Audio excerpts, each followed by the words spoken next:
Coming up on Look Today, Assemblywoman Kerry Werner proposed a new tax break. Who will benefit? Plus, a celebration of the Bill of Rights in Queensbury last night. And we've got those details. And Code Blue Shelter to open this weekend. It's all ahead on Look Today.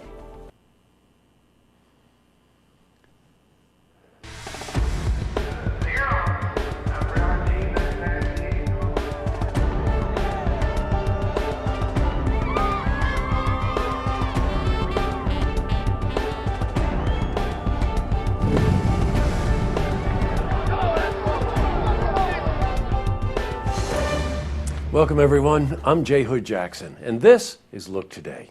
In tonight's program, we continue our 12 Days of Giving with an interview with Kathy Hedgman. Now she's the Vice President of After the Fire, and we also talk with Deborah Verney from Seroptimus Saratoga to learn more about how we can give back to these local causes this holiday season. Plus we've got your weather for the Tri-North counties, but first, these headline stories.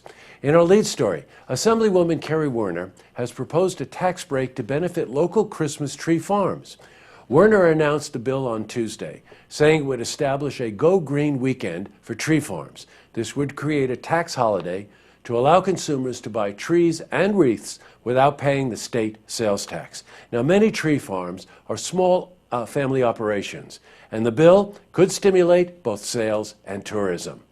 Well, now New York is number 8 nationally in Christmas tree sales. However, evergreen producers must compete with out-of-state farmers, big box stores, and artificial tree sales. Well, sales of Christmas trees grown here in New York have declined by 66% between 2002 and 2012. So this tax-free weekend would encourage families to shop locally while also providing financial benefit to the local farmers. Sounds good to me.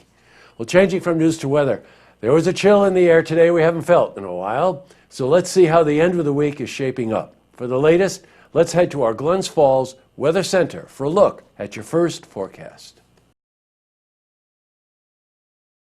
And back to the news. Well, about 20 people gathered last night to commemorate the Bill of Rights. The ceremony was held last night at SUNY Adirondack by the We the People of New York Managing Coalition. Yesterday marked the 224th anniversary of the adoption of the Bill of Rights. The night included a lesson on the first 10 amendments and how the Bill of Rights came to be. We spoke with Bob Schultz, chairman of the coalition. He told us how important and relevant the Bill of Rights still is today. We're going to read together slowly each one of the rights, and it will raise people's awareness.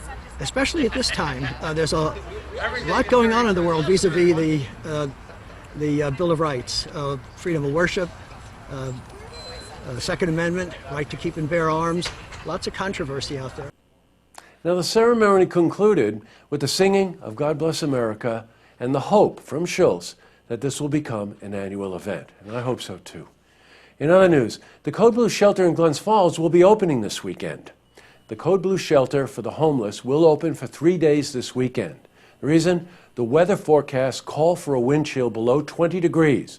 Now, anyone who has no place to stay is welcome at the shelter. Temperatures will rise again next week, so the shelter will not be open after Sunday. Now, this marks the 3rd year the Open Door Mission has run an emergency homeless shelter. Now, a maximum of 19 spots are available nightly with 2 volunteer staffers on hand.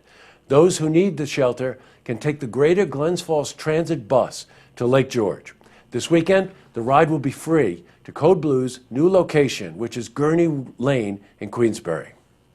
Also in the news, an expansion of Saratoga Hospital has residents concerned. Last night's City Council meeting included plans for a new addition to Saratoga Hospital. The hospital is looking to construct a 75,000 square foot medical office complex. This new space would bring all surgeons and family doctors together in one location, which would be closer to the hospital. Now, the biggest benefit of this project would be increased efficiency. By putting everyone under one roof, practices can run smoother and the hospital can save money. However, the residents of Saratoga have become concerned that the neighborhood is already too congested. They worry that the new building will cause drainage problems and increase traffic. Now, there will be more details to provide you as this proposal unfolds. Still to come, we interview Kathy Hedgeman. She's from an organization called After the Fire. She talks about how we can help those affected by house fires. Plus, we speak to Deborah Verney from Saratoga about the work they do to support women in our communities. But first, if you see news happening, you want to share a story idea, or join us for an interview, give us a call on the hotline. The number is 798-8000.